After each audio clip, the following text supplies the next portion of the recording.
Bonjour et bienvenue dans le Flash Info. Nous sommes mercredi 12 octobre 2022 et c'est jour de Conseil des ministres. Réunion qui aura lieu tout à l'heure au Palais de la Présidence de la République en présence du chef de l'État, Alassane Ouattara. Nos équipes sont déjà sur place, leur compte rendu dans nos différents journaux. Le président Alassane Ouattara a échangé hier mardi au Palais de la Présidence de la République avec le nonce apostolique en Côte d'Ivoire, Monseigneur Paolo Borgia. Le représentant du Saint-Siège qui est en fin de mission en Côte d'Ivoire est venu faire ses civilités et ses adieux au chef de l'État. Il a indiqué avoir profité de la rencontre pour évoquer avec le président Alassane Ouattara la visite officielle que celui-ci a effectuée au Vatican les 15, 16 et 17 septembre derniers. Le Conseil national de l'Ordre des pharmaciens a assuré hier 11 octobre son engagement à accompagner le gouvernement dans la mise en œuvre du projet de CMU, la couverture maladie universelle. C'était au terme d'une audience accordée par le Premier ministre aux membres de la direction du Conseil. Le président de ce Conseil, Harouna Diarra, a souligné les efforts de l'État pour une amélioration du processus de la CMU et a rassuré les populations sur la qualité du service. Les précisions d'Alexis Ouedraogo à suivre dans le 13h. La Côte d'Ivoire et le Ghana, les principaux producteurs de cacao au monde sont engagés dans une collaboration, une coopération bilatérale depuis 2018 dans le secteur du cacao. Projet dénommé Initiative Cacao Côte d'Ivoire-Ghana. Ils se sont réunis cette semaine à Abidjan. Cette rencontre devait tourner autour de la question du prix du kilogramme de cacao aux producteurs, mais surtout de la participation de deux autres pays africains producteurs de cacao qui suscitent aussi de l'intérêt. Il s'agit du Cameroun et du Nigeria. On voit tout cela avec Jean-Luc Bangbo. C'est une réunion du comité de pilotage de l'initiative Cacao Côte d'Ivoire-Ghana bien particulière que celle qui s'ouvre ce mercredi à Abidjan.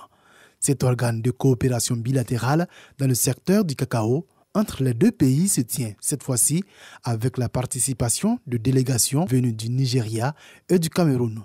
Respectivement, 4e et 5e producteurs de fèves brutes au monde, ces deux pays vont adhérer à l'initiative Cacao Côte d'Ivoire-Ghana, ce qui devrait renforcer le lobby africain sur le marché international. Lorsque nous avons cette extension avec deux nouveaux membres, le Nigeria et le Cameroun particulièrement, la Côte d'Ivoire, le Ghana, le Nigeria et le Cameroun, nous allons représenter environ 90% de la production mondiale.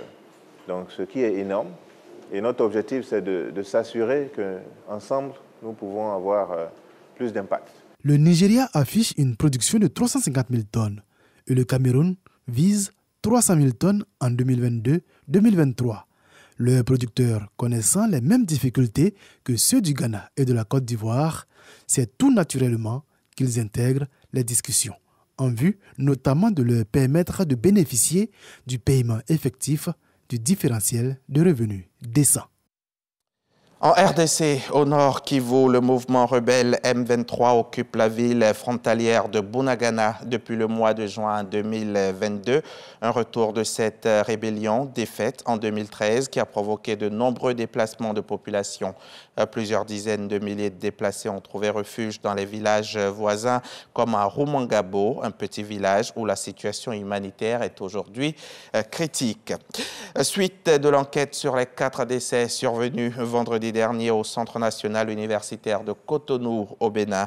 Le directeur général de l'établissement a été entendu par la brigade criminelle mardi, hier, dans la matinée. Le dossier pourrait être présenté au parquet d'ici la fin de la semaine.